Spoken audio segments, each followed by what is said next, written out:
I have a dream, that's all I need.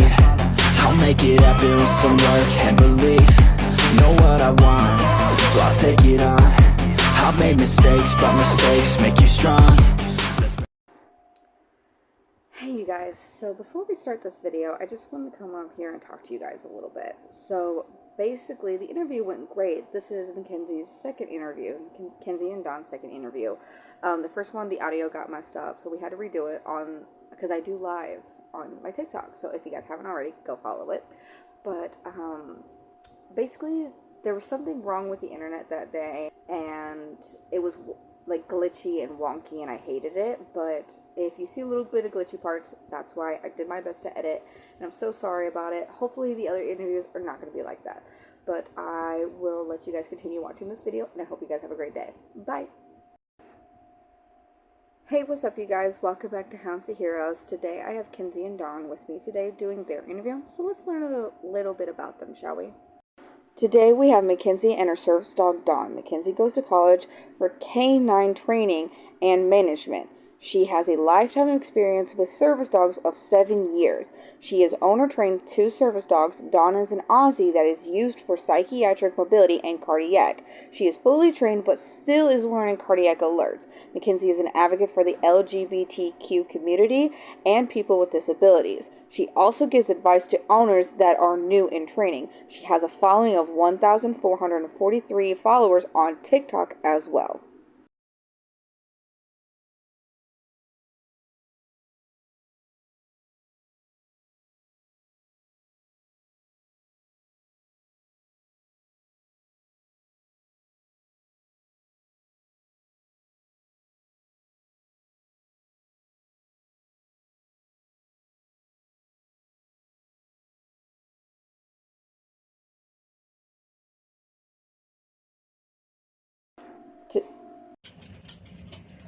Let's get started in this interview, shall we? Have you ever had someone come up and touch your service dog without permission? If so, what has happened and how did you deal with that situation? Well, I've had it happen a bunch now because I went to a very public event. I went to a concert with Dawn like a couple weeks ago, and when we were walking around, I've had 2 people go up and just immediately start petting her, and I was like, "No, you can't do that." I'm like, "She's a service dog," and they're like, "Oh, sorry," and they didn't seem sorry. They only said that because, they wanted, you know. They wanted to appease me, basically. So I've had that happen. I've also been approached by many random people. Like, there's a lot of side comments that come with that, too. Which you also have, though, a very beautiful dog, and I can see it more with, like, dogs that people rarely see. And you see the vest, you kind of gotta click it in your head that it's a service dog, and you're supposed to at least ask permission at the most. Yeah, like, I don't know why people aren't scared. She's looking at me currently. But I don't know why people aren't scared of, like, a dog being in public, and they could be, like, any dog could be aggressive, Especially if you just come up and start petting them randomly. So, like, if you don't know the dog, then you shouldn't do that, 100%, I agree. Like, because you don't know. So, have you ever been denied anywhere, and what's happened? You have. Personally, I've been very fortunate and lucky that I haven't been denied anywhere. I've never really had businesses ask me the 2 questions. I've just gotten very lucky. I feel like at some points I've gone to in the public a lot with her unvested. So I feel like they're just not doing their part in asking those questions, when they should be. Like, I know you can tell, like, a service dog with their training, but if we're walking in only for, like, a couple seconds, then they should still ask the questions. Oh, 100%. And I've had a lot of people in my life say, like, well, if you guys just get registration, then we wouldn't have to deal with that.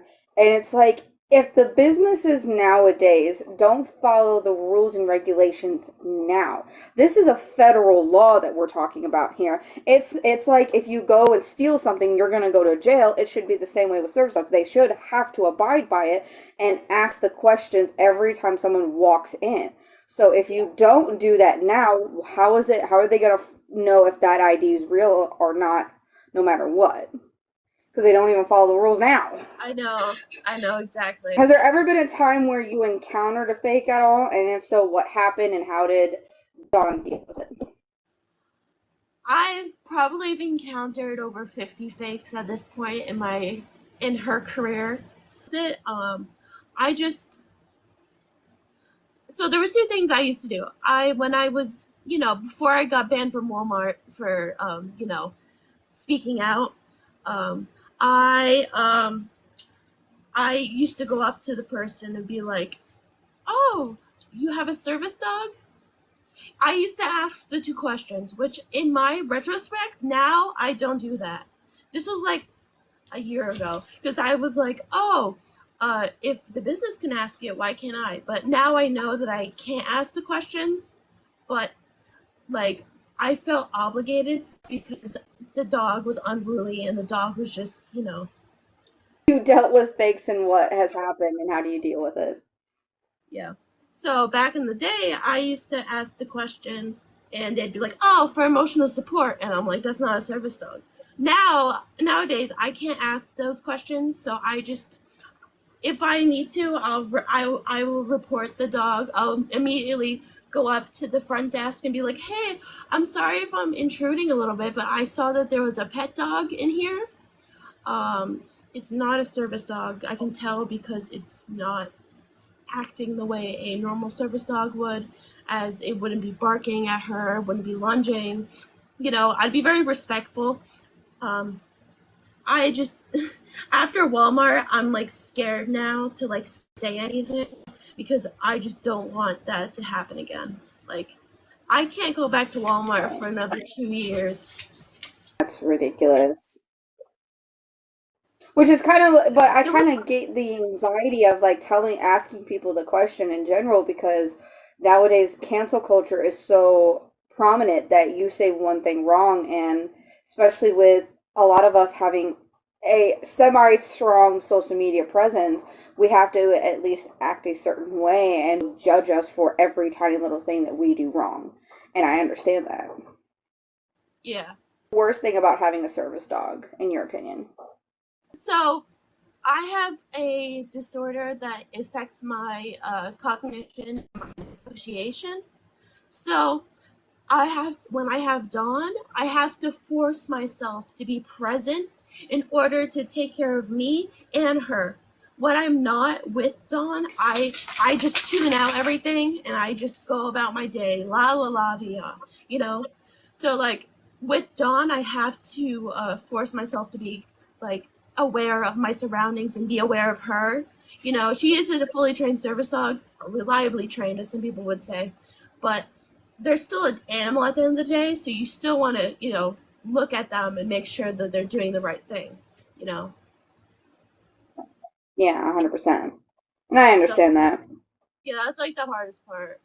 And I mean, I've started to notice now that, um, from what me and my therapist have talked about, that I can, like, during like a PTSD episode, that I do disassociate. And I didn't realize that I was doing it because it happens, it doesn't happen often, but you don't realize that you do it. And now having my dog being trained in doing that and retraining him how to get me to undisassociate is quite a challenge for me because I don't even know when I'm doing it. So I have to have like it was the same way with my seizures. Like my husband had to help me with it because I don't realize when I'm doing it, and it's crazy. Yeah, I had to train that myself. And what I did was I would either ask someone what I do, or I'd kind of, because I would like, be active and then like stare off into the distance and just not say anything. And then I Right. trained her to respond to that and alert to me to get myself out of that, thought of motion. But because she's gotten so good at that, it's evolved to where I can be looking around while also being dissociated. So like now she had to relearn how to do it a different way, which, because it's hard to figure out which one it is, if it's just me thinking or if it's just me dissociating, because they're so similar now because I've learned, my body's adjusted to it. I get. So, what is your advice for any up and coming service dog handler that wants to train their own service dog? What is your advice to them and how go about training the dog, to advice about the community, advice about anything that you can give them in general? The community might seem big and scary, but there's some good people in it, you know. There's a good side to every community, and you just have to work and find that. I've been helping, like I've trained a couple service dogs myself. I've helped other service dog handlers with owner training. I've done so much to help and give back to the community. So there's people like me and like you and our friends that are good people. And if you need help, then don't be afraid to reach out, especially to me.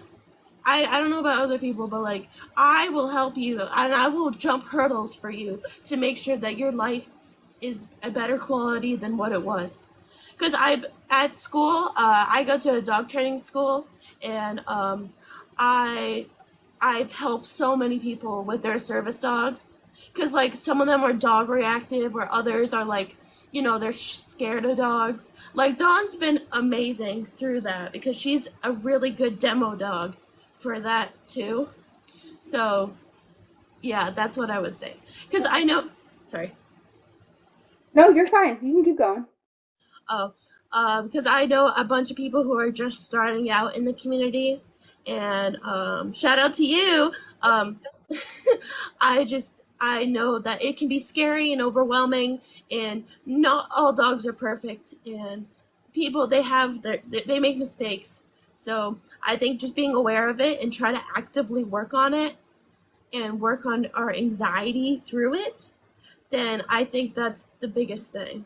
I appreciate people like you out there because when I started getting into the community and I had a traumatic brain injury and I needed to train a service dog at 20 years old, I had nobody. And it was terrifying for me because at that stage when I was 20 years old, I just got married.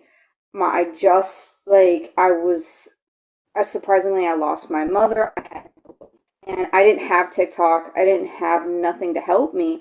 All I did was look on YouTube, and I felt so alone until this year when I finally got back into the service dog community and reached out to people and started doing this kind of stuff where I got to talk to people. And now I feel like I've gotten my mojo back, at least a little bit, of being able to socialize with people and learning about different disabilities and learning about different service dogs that can do other things. And it's amazing what dogs can do in general. And knowing that these dogs can do like this, and this, while on top of it being this kind of service dog as well. And it's like, wow, like I never knew that. Okay, well, I'll give you two things. My favorite task to do and her favorite task. My favorite is any of the mobility tasks that she does, like even just fetching her toy for me, so I don't have to bend down. Anything like that. That's what I like to do. For her, she doesn't mind doing that, but I think her favorite would probably be like, or I think circle, Orbit? like orbit. But her orbit is her going backwards. But I say circle for her normal way. Okay, that makes kind of sense. What is your opinion when people come at us and call us animal abusers for having service dogs because they like to say that we work our dogs and our dogs don't give us consent to work? Think of it in a human way. Like if you were told that you had to do something and you had to do it right, you would freak out and you'd be like, I don't want to do this. Like you would do everything in your power to not to do it, and you would shut down. You would fight, flight, or freeze. You would be like, no, I don't want to do this. It's the same thing with dogs. If they don't want to do it, at the end of the day, they won't do it. No matter how much motivation you give them, how much treats, how much praise, they won't do it if they don't want to. Like, Dawn is very good for psychiatric immobility, but for cardiac, she gets it like 30% of the time, and she doesn't really like doing it, and I can't force her to do that because she doesn't like doing it. It's not her instinct. She doesn't use her nose as much. 100%. Because with my dog, I he was my basically my kid before my kids were born. Because him and Dallas were the first two kids that I've ever really had, and I don't like to call it training. I call it raising, because we teach our kids the same way as we teach dogs. The only difference is we give them treats and teach them how to do it. There's a difference, but I call it raising. And I raised all of my animals before I had kids, and they were like my practice kids. And knowing how my dog is, knowing when he can do something and can't do something, is something that I've known because we have such a bond. And this year has been especially hard for me and him because we got told by his veterinarian that he can no longer go out in public and be a active service dog because he has too many medical issues and he has to retire early because he's only like 5, 6 years old. He's not that old, like 4 or 5 years old actually. And it was heart aching, but at the same time is that we know when somebody says, hey, they might mentally be okay, but physically he's not doing okay, we have to shut it down. We take that and we're like, okay. So we're in the process of, he's no longer doing public access, but he's an at-home service dog. Because I mostly stay at home anyways, but when I go out in public, I have to now learn how to do things without him. And it's so anxiety ridden because I have such small kids. Yeah.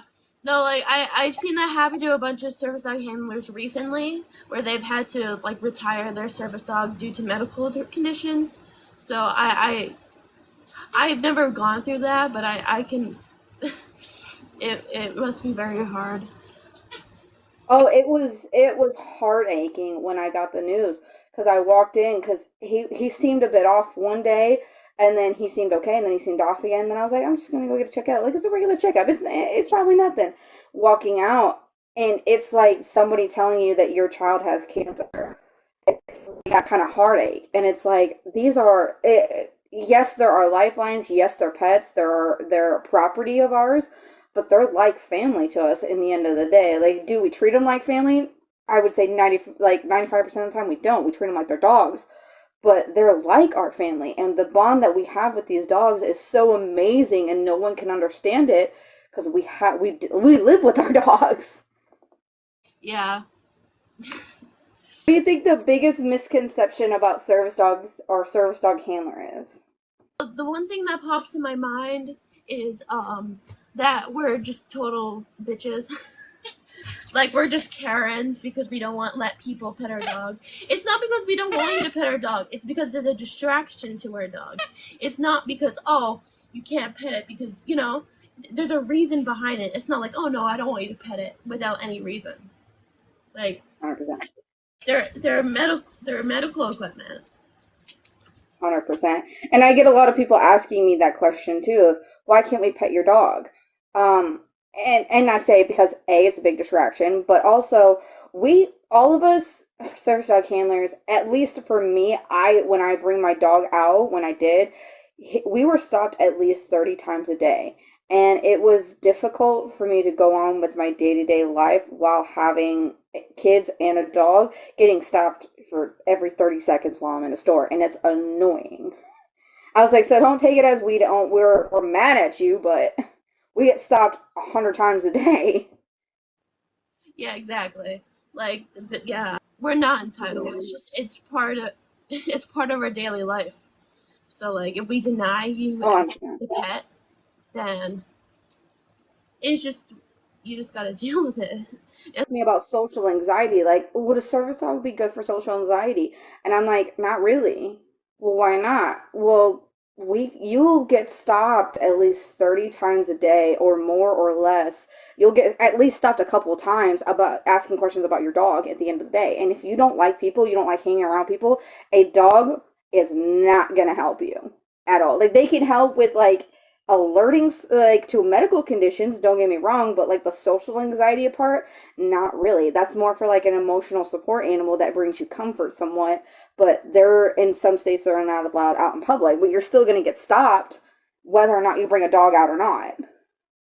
Yeah.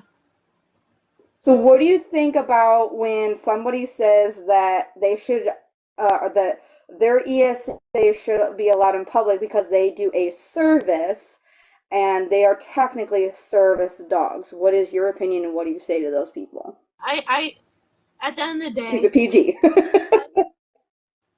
no, definitely. At the end of the day, dogs can provide a comfort to you, but if you think about it in a realistic setting, that dog, if it's not trained, if it's not in relief, it's just pulling everywhere, going up to everyone, causing a big scene, that dog will not help your social anxiety or your anxiety. It will make it worse because that dog will not act like it should be if it's not trained.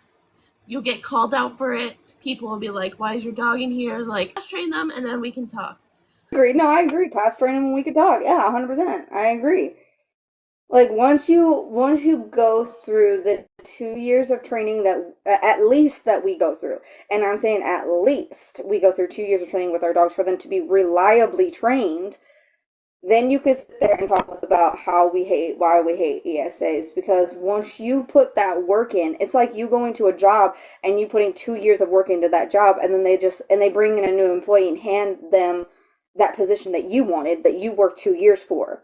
It's like, you have to look at it as the same concept because we worked our asses off for these dogs. We took the time and the training into this, and all you got to do is slap on a vest and call an ESA and it's a service dog. Like, that's not how it works.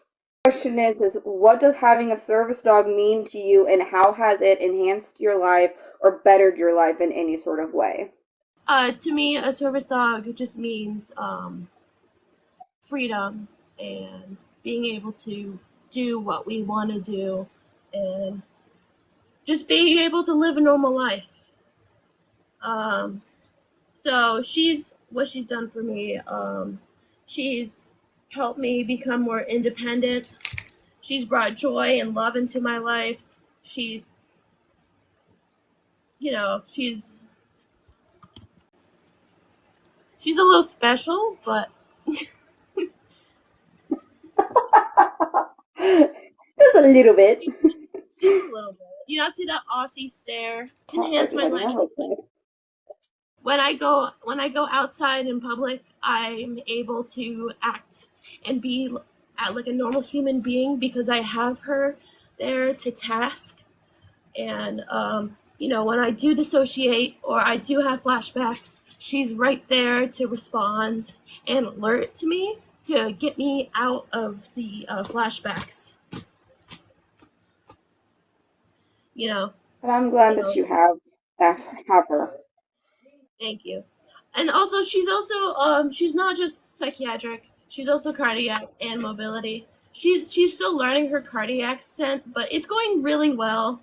So hopefully, with enough generalization, it should go the way I want it to. If I ever get no, I will. But like when Dawn's almost done and I need to get a prospect, then I'll probably get one that's able to use their nose a little bit more, and also probably bigger so I can do more mobility, I mean, she does mobility, but like, not bracing or, major weight pulling. Okay, it's a dream, and I pray as a team one day it'd be me. If I want it, then I'll get it, head down